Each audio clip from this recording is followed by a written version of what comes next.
My name is Sloane Mercer, and if you saw me in that mahogany-paneled room, sitting quietly at the far end of the long glass table, you wouldn't have thought I belonged to them. Not because I looked different, but because I wasn't looking at anyone else the way they were looking at me.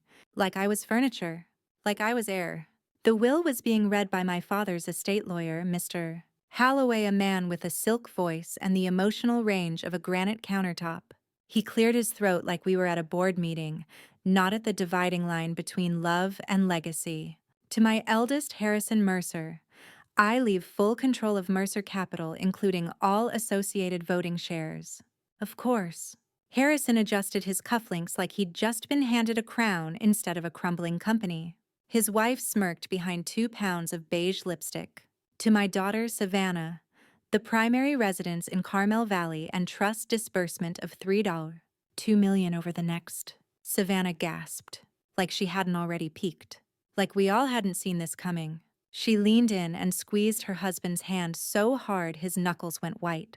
I waited, not with hope, with science. I'd read enough wills to know where this was headed.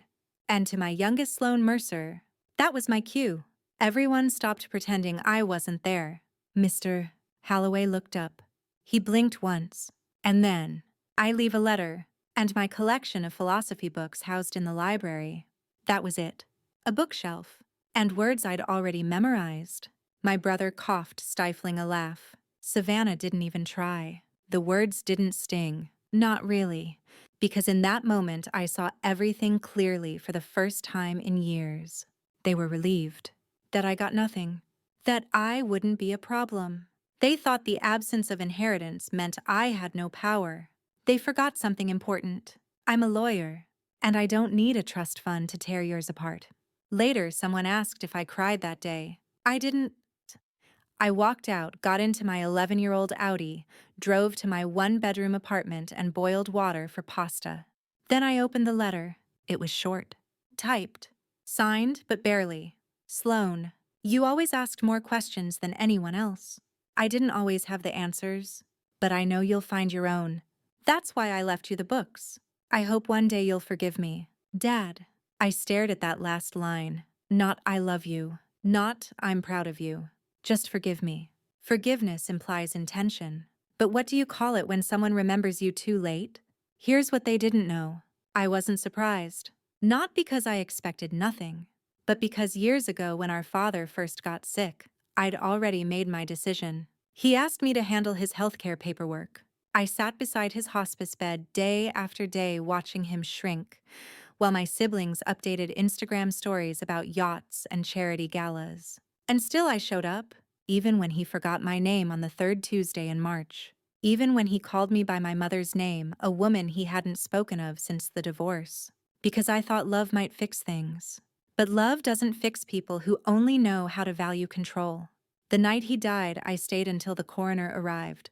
I made sure they didn't throw away the wrong medication. I unplugged the oxygen machine. I folded the blanket at the foot of the bed. Then I went home, alone. I didn't cry then either, because something had shifted. Not grief, not yet, just clarity. I had spent 36 years trying to prove I was worthy of the name, worthy of being seen. But that night, I realized I'd been chasing the wrong legacy all along. They thought the trust gave them power, but I understood the fine print. I knew exactly how fragile that power really was. It could be contested. It could be audited. It could be quietly, legally unraveled if someone like me wanted to, but I didn't want to tear down what they had. I wanted to build something they could never touch. A legacy with my name on it. And this time it would include everyone like me. The overlooked, the underestimated, the ones left out of every will that never considered their worth. So before you sit back and listen, take a moment to like the video and subscribe to the Final Revenge channel. But only if you really like what I have to say here. Because this story isn't about pity or even vengeance. It's about clarity, the kind that only comes when the will is read. And your name is missing. Now get in the mood to listen to this story. Because it might be the ultimate sweet revenge. Growing up, I wasn't the black sheep. I was the invisible one. There's a difference. Black sheep get noticed, scolded, rejected, talked about behind closed doors. Invisible daughters. We just get edited out. Family photos with me cropped. Thank you speeches where my name went missing. Birthday parties where the candles got blown out before I even got to the table. No one ever said, Sloane, you don't matter. They just made sure I always had to ask if I did. I learned how to blend in early, to not speak unless spoken to sit at the kids' table well into my 20s, to accept that my brother's triumphs were family events, and my own were just personal milestones. Once in ninth grade, I won an essay contest that got published in a statewide journal. My father didn't show up to the ceremony. He sent Harrison instead, who came late, made 3 calls during my reading, and left before the photos. I didn't cry then either. I just smiled politely and filed the memory away, like I did with all the other ones. Because that's what forgotten daughters do. We keep the receipts. We just never ask for refunds. There's a certain numbness that comes from always being plan B in your own family. It's not dramatic. It's not cinematic. It's just quiet. You stop expecting to be invited. You RSVP no without checking your schedule. You build entire traditions of your own because no one remembers to tell you when the family ones are happening. By college, I stopped trying. By law school, I stopped hoping. I graduated second in my class. They sent a group text. Congrats. Savannah responded with Yes, Queen. Harrison just double-tapped it. No one showed up to the ceremony, so I stopped sending invites. When Dad got sick, I was the one they let handle things. Not because they trusted me, but because it was too hard for them to watch him decline. Harrison called twice. Savannah posted an old photo with a filter and the caption, "Love you always, Dad," before he even passed. But I stayed. I stayed through the long nights of confusion, through the bad smells, through the shriveled hands that once signed million-dollar checks and now couldn't hold a spoon. I stayed because it felt like the last sliver of worth I had. If I didn't get the love, maybe I could earn the memory. Spoiler alert, you can't. After the will was read and the trust divvied up, I went home and pulled out an old scrapbook. It was my own handmade duct-taped spine pages curling at the corners. Inside were the photos no one else cared to print. Me at the science fair, me in the school play, me at 19 helping Mom move into her tiny apartment after the divorce. All snapshots that never made it to the mantle. I stared at one picture, me age 7 holding up a homemade award. Best reader in class. My dad's handwriting on the back. Sloane. Always reading. Always quiet. I almost laughed. I almost cried. Instead, I tore the page out and burned it in a ceramic bowl I used for popcorn. Because here's the thing. No one tells you. Eventually, silence becomes heavy. It stops protecting you and starts burying you. And one day you realize, you either let it suffocate you, or you weaponize it. After law school, I didn't chase prestige. I didn't apply to Mercer Capital or beg for a spot at Harrison's firm. I took a government internship in the probate courts. $37,000 a year, a cubicle and a chair with a missing wheel. And I sat there for 3 years, watching how power moved through paper, how love got translated into clauses, how families destroyed each other with signatures. I read every trust document I could get my hands on, not for revenge, for strategy. Because even then I wasn't trying to get back into the Mercer legacy. I was planning how to create one without them. The thing about being forgotten is, if you survive it, you become dangerous. You don't need validation. You don't wait for invitations. You start asking different questions like, what if the people who left me out are actually building something shallow? What if I could outlast them quietly? What if I could give others what I never got? So I stopped calling. Stopped checking the family group thread that no one ever updated me on anyway. And one night I stood in front of my bathroom mirror, whispered, "You're not the forgotten one anymore." And just like that, I wasn't. When Dad first got diagnosed, the family text chain came alive like it hadn't in years. Stage 3. Treatment options. Anyone talk to Mom? Who's going to handle his accounts? It wasn't panic. It was logistics. Like someone had spilled wine on the rug, and everyone started arguing about stain removers before even grabbing a towel. Savannah suggested a Mercer Family Council Zoom every Thursday. Harrison said he'd cover any major expenses. I said nothing. I just showed up. At first, he stayed in the big house. 3 stories, too many windows, One sad golden retriever that kept trying to follow him up the stairs.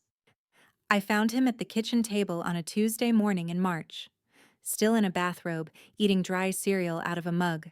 He looked up at me and blinked like I was someone else. Then said, "You're early." I hadn't been invited, but I sat down anyway. That began what I now think of as the unacknowledged year. A year of appointments, post-it reminders, diet adjustments, blood draws, and watching a man who once signed 8-figure checks forget how to set a microwave. Harrison visited twice. Savannah sent a gift basket with caviar and some book about the afterlife. I took a leave from my probate office job and moved into the guest suite.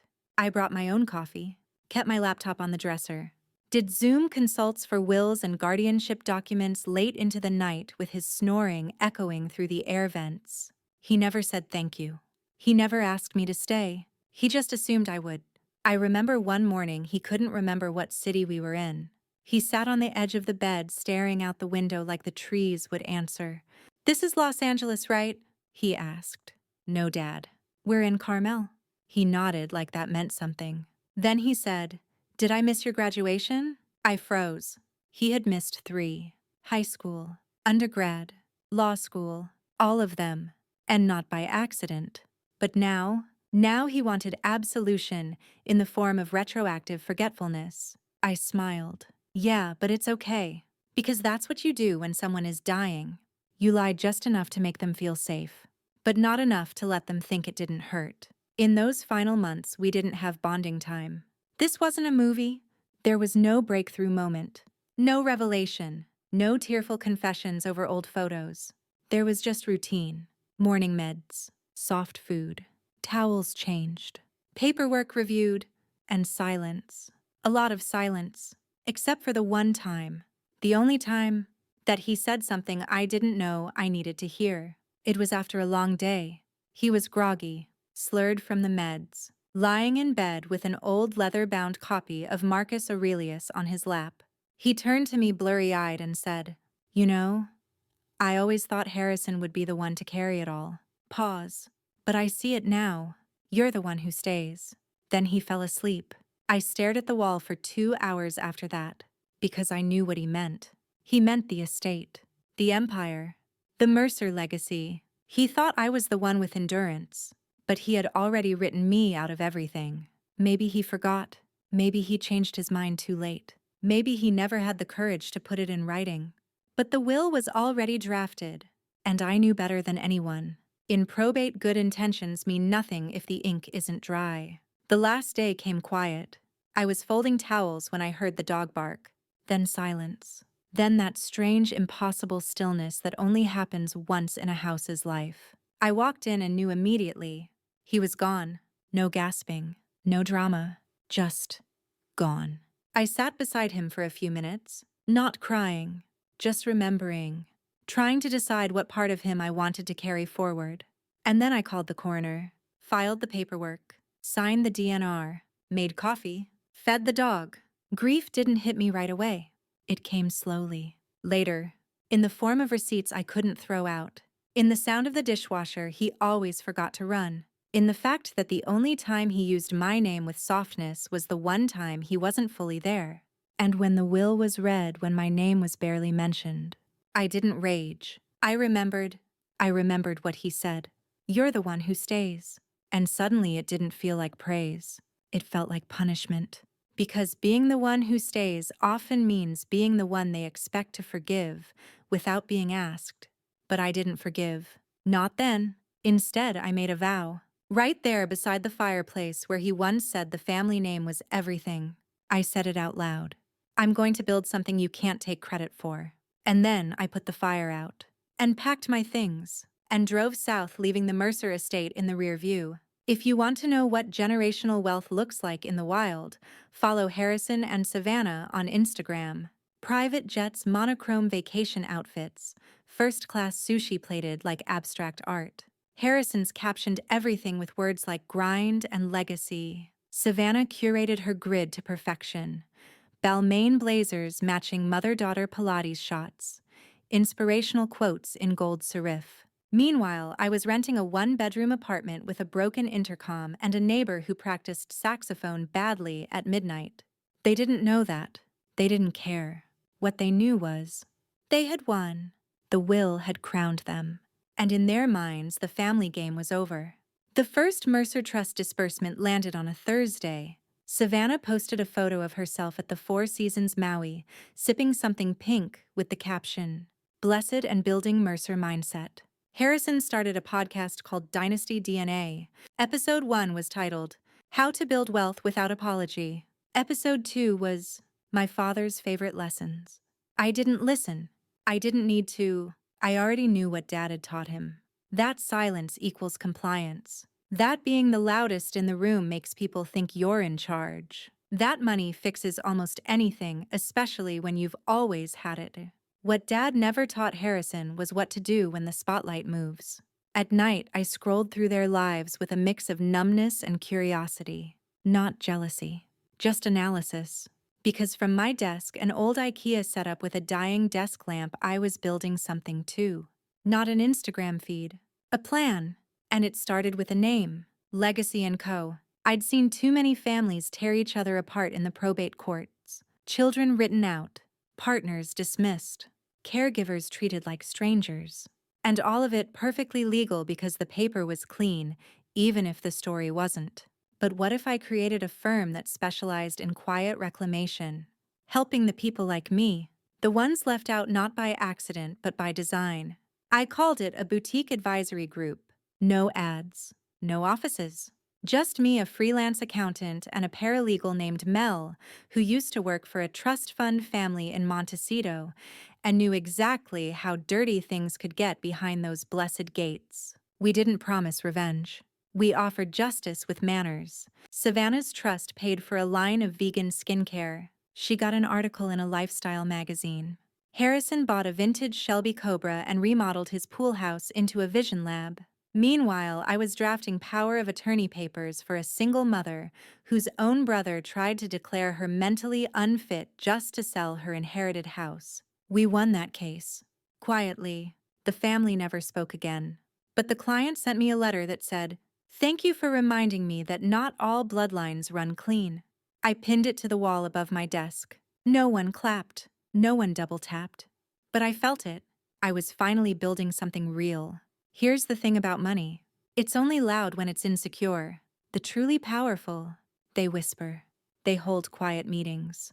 They don't need hashtags to prove anything. So while Harrison hosted brunches for hedge fund bros, I was meeting with retired caregivers and second spouses and adopted kids no one thought had a claim. I didn't just help them rewrite the narrative. I helped them own it legally. I remember the first time Harrison called. It was a Tuesday morning. I was reviewing a clause about digital asset distribution. My phone rang. Unknown number. I answered out of instinct. "Sloane, hey, it's Harry." He hadn't called me that since high school. I waited.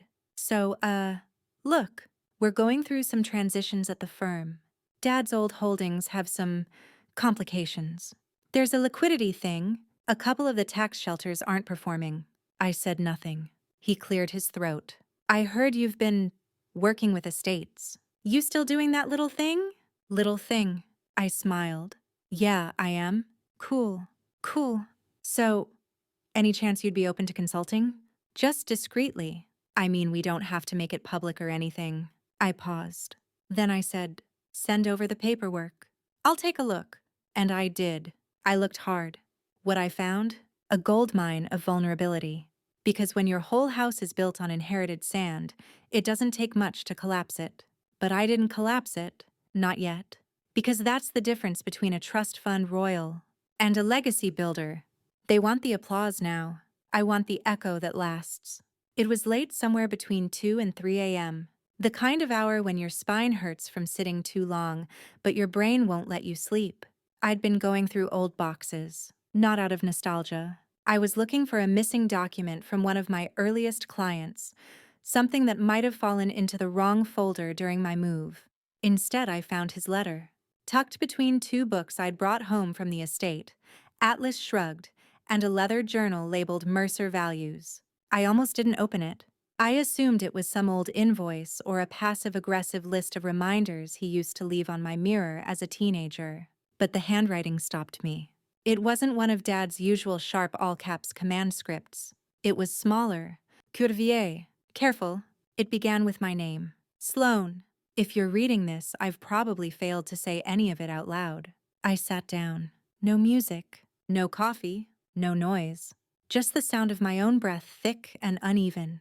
I always thought legacy was about numbers, holdings, percentages, whose name went where on what tower. You didn't care for that. You cared for people, for process, for meaning. At first, I thought that made you weak. But now, in these quieter months, I wonder if it made you stronger. You stayed. I didn't thank you, but I saw it. Every day. If I had more time or more courage, I would have changed the documents. But you've always known how to build something for yourself. You never needed my permission. It ended with 2 words. I'm sorry. I stared at it for a long time. Long enough for the streetlights outside to switch off. Long enough for the sun to hint at morning. Long enough for my first Zoom consult to pop up on my calendar. And for the first time since the reading of the will, I cried, not because it fixed anything. It didn't. There was no signature, no notarization, no retroactive clause that changed the outcome. But it meant something. Maybe not in court, but in me. I scanned it, saved it in a private folder.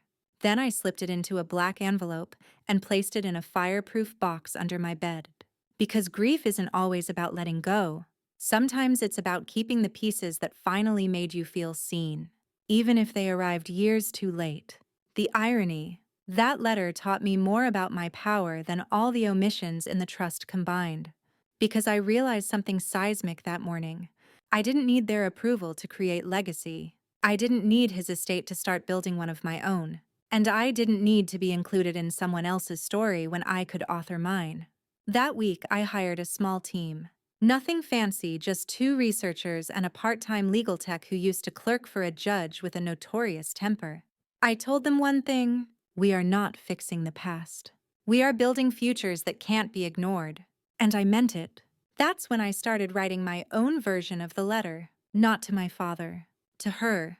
The woman I was at age 24. Sitting in the back row of the family business launch party. Wearing off-brand heels, carrying a notebook no one asked about, and pretending she wasn't aching to be invited up to the podium. The one who stayed silent. I wrote, "You think they forgot you? But you're not forgettable. You're foundational. And one day you'll understand the power in being underestimated." By then, I'd quietly helped over 24 clients recover things the legal system told them were lost forever. A man in Ohio whose mother's second husband tried to steal the family farm. A young woman whose grandfather never listed her in the trust, but left behind a voicemail saying she was his true heir. A nurse whose elderly patient left her the house in a will that the patient's children tried to destroy. Each one a whisper against the thunder of wealth's illusion. Each one a reminder. Legacy is not what they give you.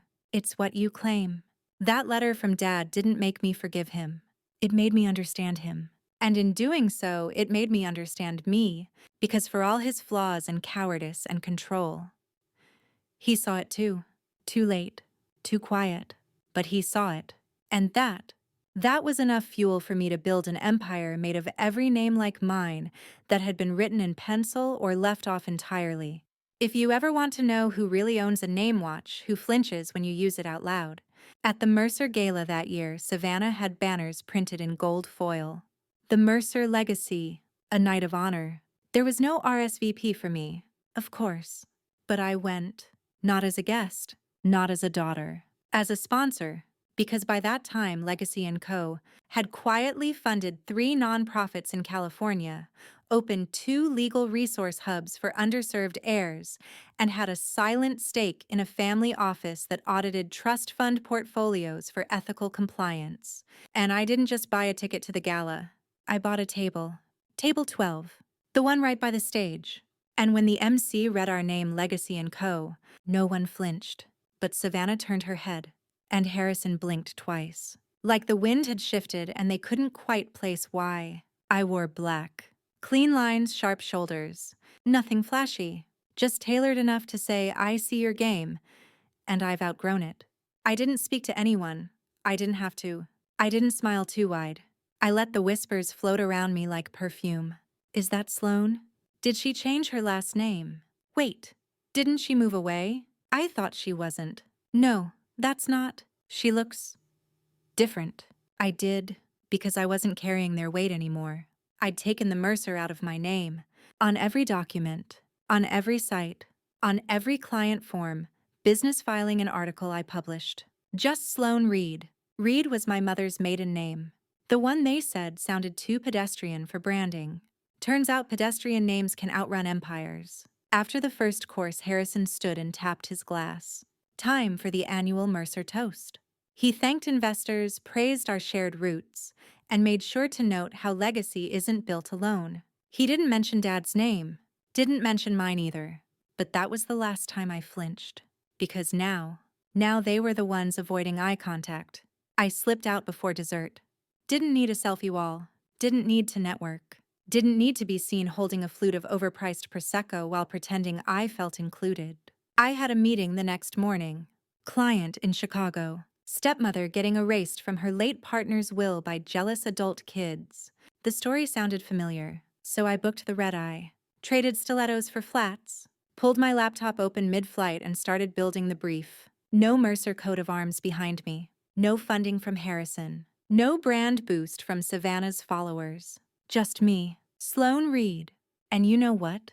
It felt better that way, because for the first time I wasn't trying to reclaim anything. I was just claiming my own time, my own title, my own goddamn seat at the table when I bought myself. People started asking for me by name. Clients, journalists, donors who didn't want their foundations misused by second-generation brats with bad intentions. Not, are you one of the Mercers? Just, you're the one who helped my sister's kids keep their house. You're the one who stopped the estate from getting stolen. You're the one who tells people like us we're not crazy for caring. And I am, the best part. None of this was revenge. It was reclamation. Because I didn't need to crush Harrison or outshine Savannah. They're doing fine, still floating in their curated bubbles of wealth and echo chambers. But I'm doing legacy differently. No nameplates, no mansions, no fake toasts. Just impact. There's something sacred about earning the power to say, this name, this work, this future, I built it, not for validation, not for recognition, but because I could. It doesn't make for viral headlines, but it makes for a story worth living. And that's how I knew I'd finally taken the Mercer name out of my mouth and replaced it with something louder, something quieter too, something solid, something mine. I was reviewing a guardianship clause on a Tuesday when the call came in. Unknown number again, but I had a hunch. I let it ring twice. Picked up with my usual, Sloane Reid speaking. There was a pause, just long enough to make me wonder if it was a robocall. Then, Miss Reid. This is Mark Ellison. I'm counsel for the Mercer Family Trust. Bingo. He sounded like every trust lawyer I'd ever sparred with, dry, clinical, mildly condescending. The kind of guy who called adoption a non-lineal acquisition event. I've been asked to reach out regarding certain concerns with a document your firm recently filed in the state of Connecticut. I leaned back in my chair. Is this about the Carrington case? It is.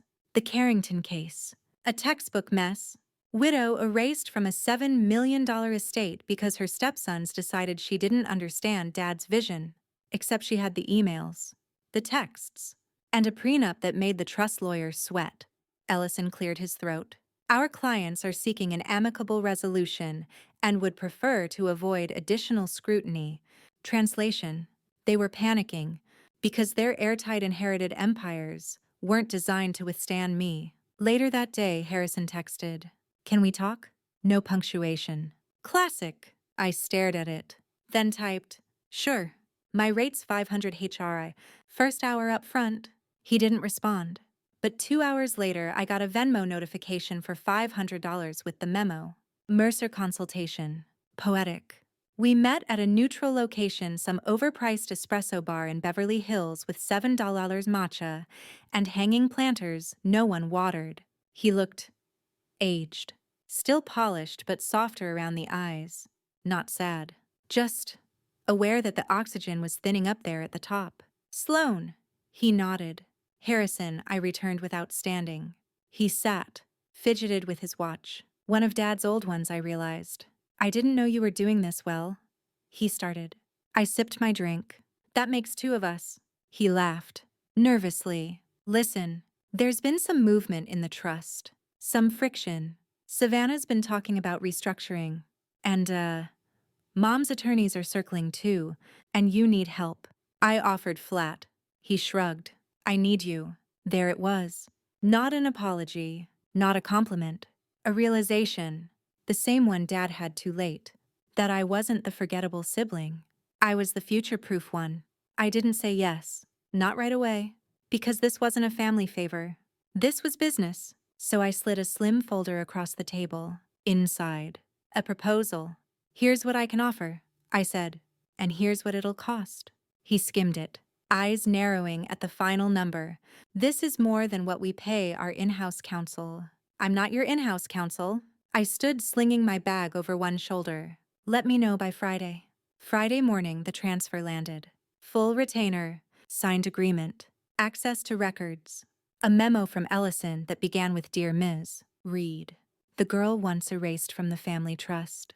Now reviewing its clauses with red ink. But here's the kicker. I wasn't just there to help them. I was there to protect myself. Because once the tides shift in families like ours, it's only a matter of time before someone tries to rewrite history. I made sure the new documents had my fingerprints all over them. Every adjustment traceable to me, every clause clarified, every loophole sealed, because if the Mercers ever tried to bury me again, they'd have to dig through a mountain of my own signatures first. That weekend, Savannah posted a video of herself in Dubai captioned, "When the work is real, the peace is deeper." Legacy moves. And Harrison's podcast episode featured a line that caught my ear. Sometimes the real power isn't in what you inherit, it's in who you hire. No credits. No mention of me. But I smiled anyway, because I was already 3 steps ahead. Legacy, I'd come to realize, wasn't just about buildings or family names. It was about footprints, the kind that reshape the sand. The kind they try to walk in after you've already moved on. And the Mercers? They were now walking in mine. It started as a blog post. Some freelance reporter digging into quiet wealth inequality trends stumbled on a probate filing with my name on it. Then another. Then a third.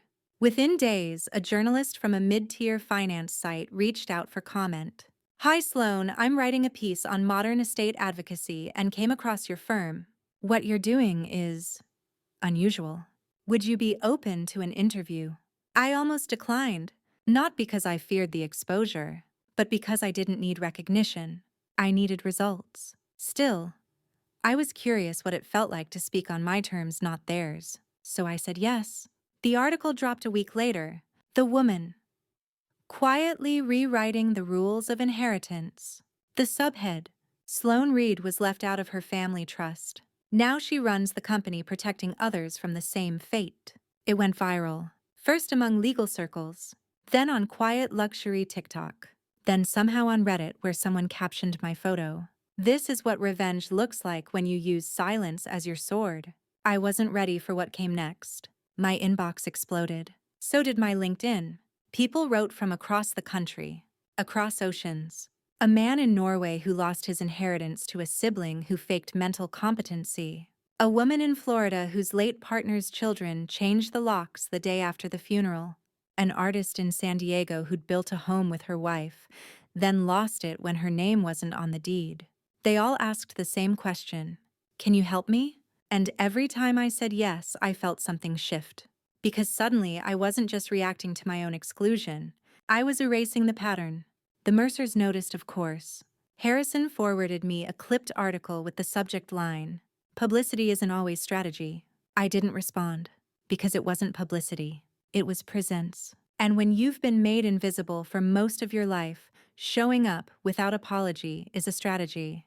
The bigger the spotlight got, the more offers rolled in. A publishing deal, a TEDx talk, a docuseries pitch from some network I'd never heard of, but apparently had 4 Emmys. I declined the series. I wasn't ready to be someone's main character. But the TEDx talk, That one made me pause. Because it wasn't about fame, it was about voice. My own, I called it. The power of being left out. I wore a plain navy blazer, no jewelry. Just a lapel pin my mother once gave me a tiny silver flame. I opened with a question. What if the best thing that ever happened to you was being excluded? Then I told the story, not with drama, not with bitterness, with clarity. And as I stepped off the stage to polite applause and a soft spotlight fade, I felt lighter, not finished, just free. That night, I got a text from Savannah. I watched your talk. That's all it said. No emoji, no follow-up. But it was the first direct communication we'd had in over 5 years. And somehow, it meant more than the whole estate. Because what I felt in that moment wasn't pride or triumph. It was release. She'd seen me, not the black sheep, not the one left off the documents. Me. The article was framed in my office now, right next to that letter from Dad. And below both, I hung a quote I'd found in one of my earliest client testimonies. You don't need their permission to matter. It wasn't about revenge anymore. It was about redefinition. I didn't need the Mercer name. Now the Mercer name needed me. It came in a manila envelope with no return address. I nearly tossed it. No one sends good news that way anymore. No logos, no tracking, just mystery in beige paper. Inside, a scan of a document, old, watermarked, slightly smudged. Title, Addendum B, Mercer Family Trust. Hand amended. My stomach dropped. I'd read every line of the Mercer Trust documents over the years, even the archived drafts from Dad's early legal advisors. I had never seen this page. And the handwriting, it was his. There were notes in the margins, dates, doodles, half sentences, as if he was revising in real time, talking to himself through pen. And then, highlighted in red ink, circled starred, in the event that Sloane Reid née Mercer demonstrates direct investment in public interest equity. A discretionary clause may allow for late-stage beneficiary reinstatement pending board consensus, which in this case meant Savannah and Harrison. Of course it did.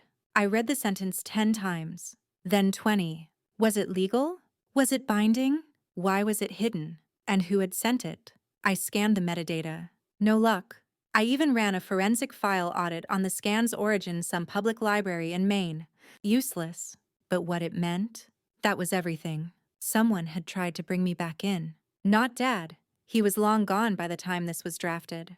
But one of his lawyers. Or maybe an admin who couldn't stomach the erasure. Whatever the motive, the intent was clear. I had a right. Not just a moral one, a potential legal one. I brought it to my own legal team. They were cautious. It's not part of the final signed trust. It's dated 3 weeks before the official version was notarized. There's no verification of chain of custody. I knew what they were saying. It was risky, but what they weren't saying was louder. It was leverage. I didn't use it right away. This wasn't a movie.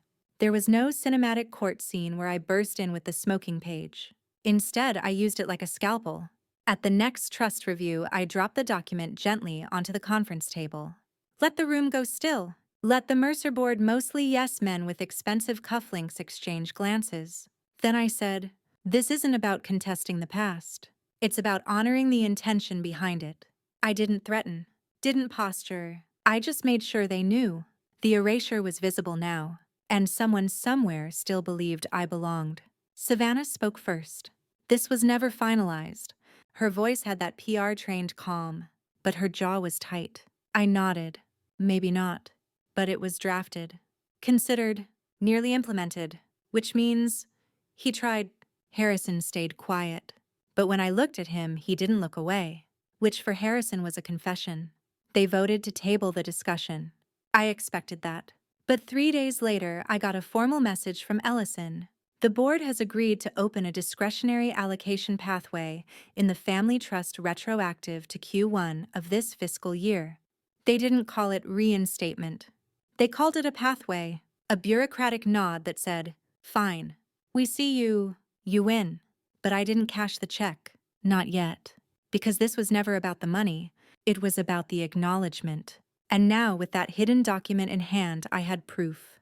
They hadn't just left me out.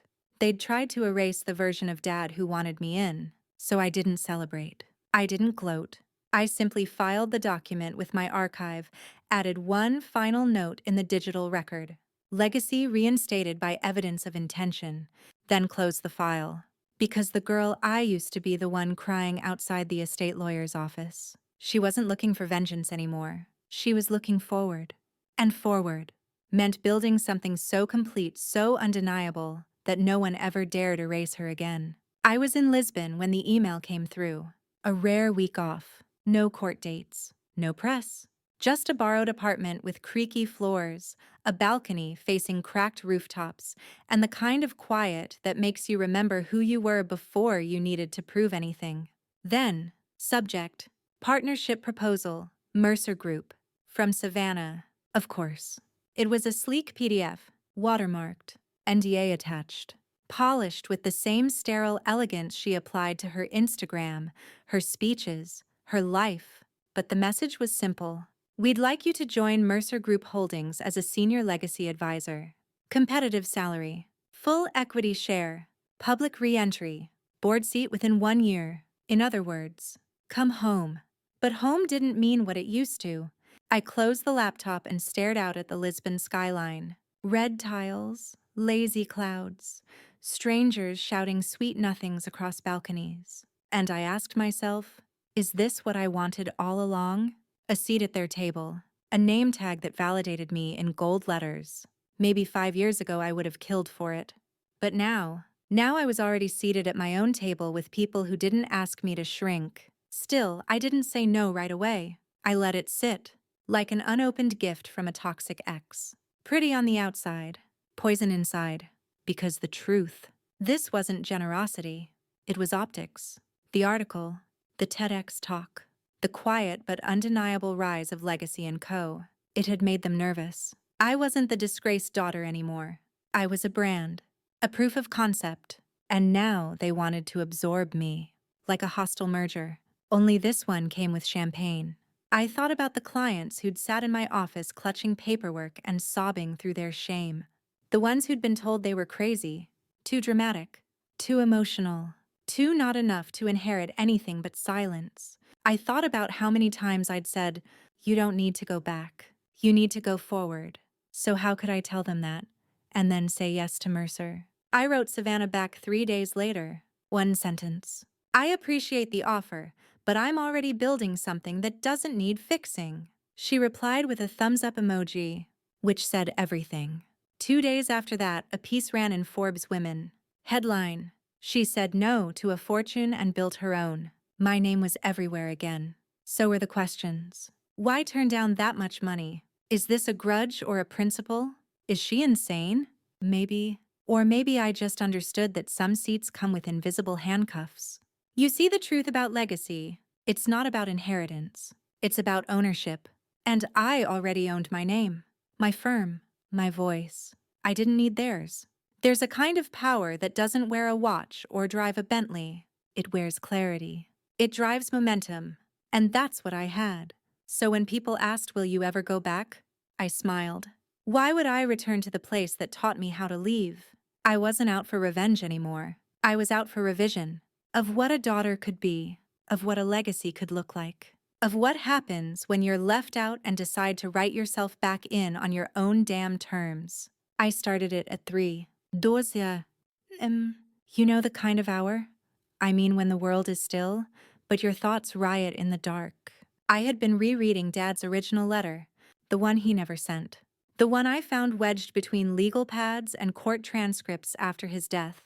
It wasn't profound. No, I'm sorry, no dramatic confessions. But it was tentative. If Sloane ever wants back in, I hope she knows she doesn't need to earn it. That line haunted me, because the truth was I had spent years trying to earn it. Until I realized it was never mine to earn. It was theirs to give. And they didn't. So I picked up a pen. Yes, an actual pen. And I wrote him back.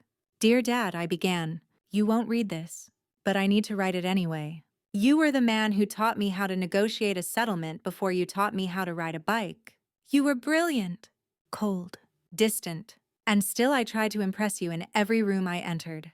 But when the time came, You didn't choose me. You chose silence. And yet I forgive you. Not for your sake. Famine. Because carrying that ache around had made me sharp, yes. But it had also made me tired. And I was done being tired. I wrote for 2 pages. No tears. No anger. Just truth. The kind I used to beg for at the dinner table. The kind I'd learned to create on my own. I ended it like this. I used to wonder what it would feel like to be your heir. Now I wonder what it would feel like for you to see what I built without you. You left me out of your legacy, so I made one that no one could ever take away. Goodbye, Dad. I hope you're watching. I didn't burn it. Didn't frame it. I mailed it. To the family plot. To the grave no one visited anymore. Because I needed to release the weight, not recycle it. The next morning I felt different. Not lighter. Stronger. Like I'd finally turned a page that had been stuck for years. Later that week I sat with a new client. Young woman. Early 30s. Grief still fresh in her eyes. Her stepbrothers had just swept the house clean before the funeral flowers wilted. She clutched her paperwork like it was the last piece of her father she had. I listened. Took notes. Nodded. Then I slid her a tissue and said gently, "I've been where you are." Her face twisted in disbelief. "You don't look like someone who's lost everything." I smiled. "That's because I stopped defining myself by what they took." She cried. "We won." And 2 months later, she sent me a photo of the scholarship she started in her dad's name. It was called the Reid Promise. Not Mercer. Not anyone else's. Reid. Mine. I kept Dad's letter tucked in the back of a drawer. Not because I needed to revisit it, but because sometimes you need to remember how far you've walked away from a door that never opened, and still found sunlight. Her name was Bryn Alderidge. We'd met once at a panel back when I was still wearing borrowed blazers and swallowing nerves with sparkling water. She wore confidence like cologne too much too obvious. Introduced herself with a smile and a warning. "Estate law is a shark tank, darling. Be careful where you bleed." I smiled back. Didn't blink. But I never forgot that line. 3 years later, Bryn opened her own legacy consultancy. Sound familiar? Same branding cues. Same language. Even the same mission tagline, except hers ended with a registered trademark symbol. I didn't flinch, because when someone copies you, it means you made a dent. But then my clients started calling. I got a message from someone saying you were merging with another firm. They said you'd referred us to them. "Is this new woman your partner?" No, and hell no. I confronted her quietly, directly. No drama, just a crisp email. "Hi, Bryn. It seems there's some confusion about our firm's affiliations. Perhaps you could clarify your team's communication strategy." She replied within 6 minutes. "Oh no, just a misunderstanding. Must have been one of my intern's new copywriter. I'll handle it. Hope you're well. Interns don't draft contracts. Interns don't use my quotes word for word in their brochures. And interns sure as hell don't reach out to my grieving clients using my templates." It wasn't war, it was theft. But instead of going full legal, I invited her to lunch. She said yes, of course. People like Bryn don't turn down power plays when they think they're holding the sharper knife. We met at a place I knew she'd pick a rooftop in Midtown, where the menus were leather-bound, and the waitstaff wore secrets like bow ties. She arrived in a blazer too crisp, heels too loud, smile too sharp.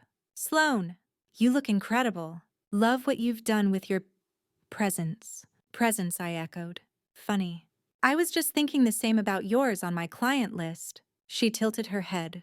"This industry's small. Overlap is inevitable. So is misrepresentation," I said, sliding a printout across the table. One of my former clients' emails redirected through her firm's domain. Bryn blinked, laughed softly. "Okay, look, we're in the same space. You built something impressive. No shame in me riding that wave." "There's no shame in admiration," I said. "Only in impersonation." I didn't raise my voice. Didn't threaten. I just let her know I'd registered my materials the day after her website launched. I let her know her so-called intern's name showed up on 3 NDAs I had on file. And then I told her very gently, "If I ever see my client list in your outbound funnel again, you'll be defending yourself in front of people who don't need a name to know where the power lies." She stared. No reply. No defense. just silence. And that was all I needed. She rebranded a month later. New firm name, new mission statement, new colors even. But you know what? She couldn't take the trust. The quiet, slow-burning reputation I'd built, not through noise, but through results. I learned something then. Power isn't in the pitch deck, or the panel stage, or the headline.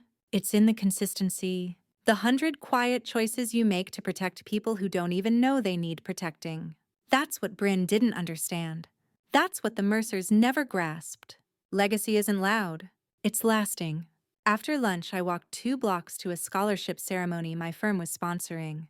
The recipient was a young woman whose father had passed away in ICE custody. She hugged me so tightly I thought my ribs would break. "I thought no one saw me," she whispered. "We do now," I whispered back. And that's what mattered. Not the name on the building, not the inbox full of press, but the girl who didn't disappear when the world tried to erase her. Just like I hadn't. I almost didn't go. Not because I wasn't honored, but because I didn't believe it was real. The email read, "We are thrilled to inform you that you've been selected to receive the National Legacy Leadership Award for Transformative Impact in Estate Reform." I reread it 4 times. Thought it was spam. Thought maybe someone nominated me as a joke. Because in my mind, those awards went to suits with perfect smiles, generational money, and last names engraved on lecture halls. Not the woman who was once locked out of her own father's funeral planning. But it was real. Black tie event. Guest list full of senators, scholars, journalists. Even a few celebrities whose faces I'd seen only in airport magazines. I stared at the RSVP for a week, then finally clicked accept. The night of I wore a deep navy dress. Clean lines, sharp shoulders. No frills. Savannah always used to say, "If you dress like you're afraid to be looked at, people will believe you're unworthy of being seen." So I let them look. I didn't bring anyone. No date. No family. Just my quiet confidence and the weight of every story I carried. Clients, battles, bruises no one saw but shaped everything I'd become. They called my name after the final dinner course. The applause felt slow at first, like people were scanning the program wondering, "Who is she again?" And then, they stood. I walked to the stage like I was balancing a glass of truth on my head. Steady, unshakable, still. The presenter handed me the glass award with both hands. To Sloane Reid for redefining what it means to inherit power. I stepped to the mic, and for a second I almost choked. Not on nerves, but on memory. Of Savannah's voice, of Harrison's laugh, of Dad's inked-out addendum and all the years I thought I had to earn love through silence. But I didn't pause. When I was younger, I thought legacy was something given. Turns out it's something you build, brick by brick, case by case. One client, one risk, one letter. You finally write back to the people who left you out. Laughter soft. Somewhere someone clapped early. I'm not here because I inherited anything. I'm here because I refused to believe that absence meant insignificance. And because I learned that the best revenge is simply becoming undeniable. Applause again. Full, round. Not hesitant anymore. Afterward, people swarmed. Photos, business cards, invitations. But what I remember most, an older woman with snow-white hair and watery blue eyes who took my hand and whispered, "My daughter sent me your TED Talk. She used to cry over being forgotten. Now she's in law school. She says you reminded her she could matter." I squeezed her hand. She didn't need me to remind her. She just needed someone who wouldn't let her forget. I went home that night, award clutched to my chest like a battle flag, and placed it on a shelf above my desk, right next to the original deed to my firm. Legacy & Co., not Mercer. Then I did something strange. I opened a blank document, titled it, "My Will," because I wasn't waiting to be remembered. I was going to write what I wanted the world to know, and no one would erase me again. I almost didn't go, not because I wasn't honored, but because I didn't believe it was real. The email read, "We are thrilled to inform you that you've been selected to receive the National Legacy Leadership Award for Transformative Impact in Estate Reform." I reread it 4 times. Thought it was spam. Thought maybe someone nominated me as a joke. Because in my mind, those awards went to suits with perfect smiles, generational money, and last names engraved on lecture halls. Not the woman who was once locked out of her own father's funeral planning. But it was real. Black tie event. Guest list full of senators, scholars, journalists, even a few celebrities whose faces I'd seen only in airport magazines. I stared at the RSVP for a week, then finally clicked accept. The night of I wore a deep navy dress, clean lines, sharp shoulders, no frills. Savannah always used to say, "If you dress like you're afraid to be looked at, people will believe you're unworthy of being seen." So I let them look. I didn't bring anyone. No date. No family.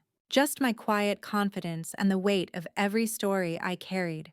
Clients, battles, bruises no one saw but shaped everything I'd become. They called my name after the final dinner course.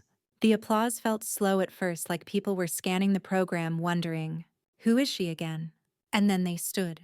I walked to the stage like I was balancing a glass of truth on my head. Steady, unshakable, still. The presenter handed me the glass award with both hands. To Sloane Reid for redefining what it means to inherit power.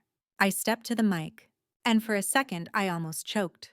Not on nerves, but on memory of Savannah's voice, of Harrison's laugh, of Dad's inked-out addendum, and all the years I thought I had to earn love through silence. But I didn't pause. When I was younger, I thought legacy was something given. Turns out it's something you build, brick by brick, case by case. One client, one risk, one letter. You finally write back to the people who left you out. Laughter soft. Somewhere, someone clapped early. I'm not here because I inherited anything. I'm here because I refused to believe that absence meant insignificance. And because I learned that the best revenge is simply becoming undeniable. Applause again. Full. Round. Not hesitant anymore. Afterward, people swarmed. Photos. Business cards. Invitations. But what I remember most, an older woman with snow-white hair and watery blue eyes who took my hand and whispered, "My daughter sent me your TED Talk. She used to cry over being forgotten. Now she's in law school. She says you reminded her she could matters." I squeezed her hand. She didn't need me to remind her. She just needed someone who wouldn't let her forget. I went home that night, award clutched to my chest like a battle flag, and placed it on a shelf above my desk, right next to the original deed to my firm, Legacy & Co., not Mercer. Then I did something strange. I opened a blank document, titled it, My Will, because I wasn't waiting to be remembered. I was going to write what I wanted the world to know, and no one would erase me again. It had white shutters. That was the first thing I noticed. Not the massive front porch or the manicured hedges or the wrought iron gate etched with an M that used to make my stomach turn. Just the shutters. Because when I was 12, I told my father, "One day I want a house with white shutters and windows that face the sun so hard in the morning it wakes you up before your alarm." He had nodded absently, the way you nod when your child says they want a unicorn. Now I was standing in front of that house, the Mercer Summer Estate. Technically, it hadn't been used in years. After Dad died, Savannah and Harrison let it fall into quiet limbo. No renters, no upkeep, no warmth.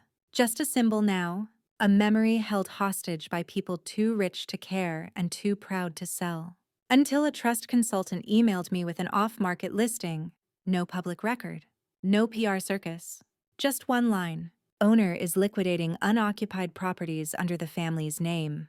Discreet bidders welcome. I almost deleted it. But I didn't. I visited the house alone. The lock clicked open with a key left under a fake rock. Inside, the air was still. Dust layered like skin over the furniture.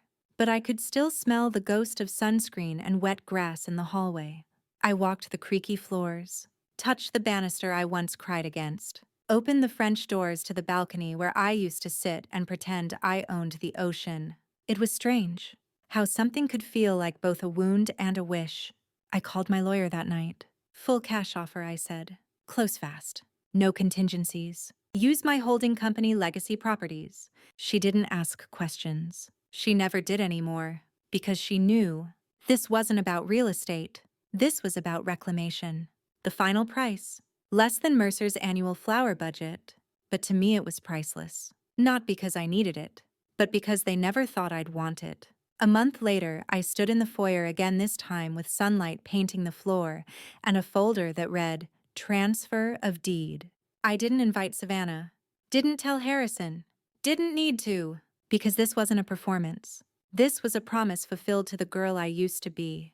The one who was always outside looking in. Now she held the keys. I didn't renovate right away. I wanted to hear what the house sounded like as it was. To feel what it meant to take up space they never thought I deserved.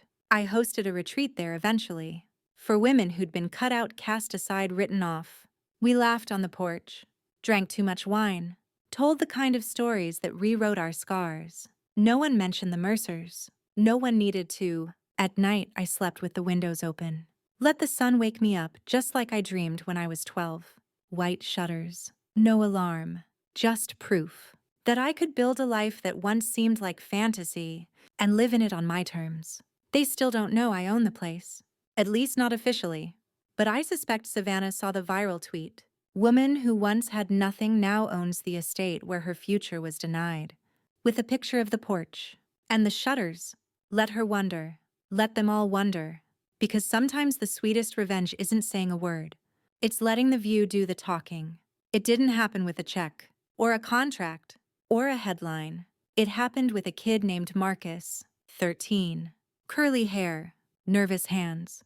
He walked into my office with his guardian. His older sister, barely 22 after their grandmother's estate had been redirected to an estranged uncle with just enough money and power to make it stick. He didn't say a word for the first 10 minutes, just looked around wide-eyed. At the books, the framed degrees, the wall of thank you notes behind my desk. And then quietly, "You built all this." I smiled, brick by brick. He stared again, then softer. "Even though they didn't leave you anything." That stopped me cold. Because he wasn't asking about law. He was asking about hope. About whether you could still rise without permission. I told him the truth. They left me out on purpose, but they also left me space. And I filled it. He looked at his sister, then back at me. "Can we fight them?" I grinned. "Oh, sweetheart, you already are." That's when I knew. Inheritance doesn't always come in paper and property. Sometimes it comes in stories. In courage passed from one stranger to another. In names we carry forward not because they were handed down, but because we earned them. That week, I changed our firm's tagline. From Legacy & Co. to Inheritance Rewritten. Because that's what we were doing. Not chasing what was lost, but building something new from the cracks, from the silence, from the stone they threw out. People ask me now, "Do you regret not being part of the Mercer Trust?" And I say, why would I regret missing a seat at a table I was never meant to sit at when I own the building next door? Savannah still sends Christmas cards. Cold, formal, typed. This year's said, "Wishing you continued success." And for the first time, I smiled. Not because I needed her approval, but because she finally stopped pretending I didn't exist. Harrison sent nothing. No surprise there. He always needed to win loudly, even in absence. But I'm not playing his game anymore. I'm building a new one. I still walk by the Mercer building sometimes. Still hear my father's voice when the wind hits right. But now it doesn't sting. Now it's just background to a life that is entirely, irrevocably mine. And when people come to my office, eyes heavy with doubt, voices shaking with the grief of exclusion, I don't offer pity. I offer plans. I offer power. I offer the simple truth that saved me. You don't have to be chosen to be worthy. We don't all get legacy, but we all get a chance to create one. And that's the most powerful inheritance of all. Some stories begin with a signature. Mine began with its absence. I wasn't in the will, not because I didn't earn it, but because I was never meant to be seen. They had built an empire with names etched in marble and silence wrapped in gold, and I wasn't part of it. At first, I tried to prove them wrong by playing their game, speaking their language, outworking, outlasting, outshining, until I realized, why play by rules built to keep me out, when I could rewrite the rules entirely? So I did. I built something of my own. From late nights and courtrooms, from letters never sent, and clients no one else would take. Brick by brick, I created not a mirror of their legacy, but a monument to everything they chose to ignore. I didn't need their table. I built my own and opened it wide, to daughters left out, to sons silenced, to every soul who thought exclusion meant erasure. It never did. They may have left me out of their trust, but I became someone the world trusted. And in the end, the only legacy that matters is the one that lasts long after the ink dries. So if you've ever felt overlooked, unchosen, unwanted, remember this: you are not their omission. You are your own creation. And that is an inheritance no one can deny.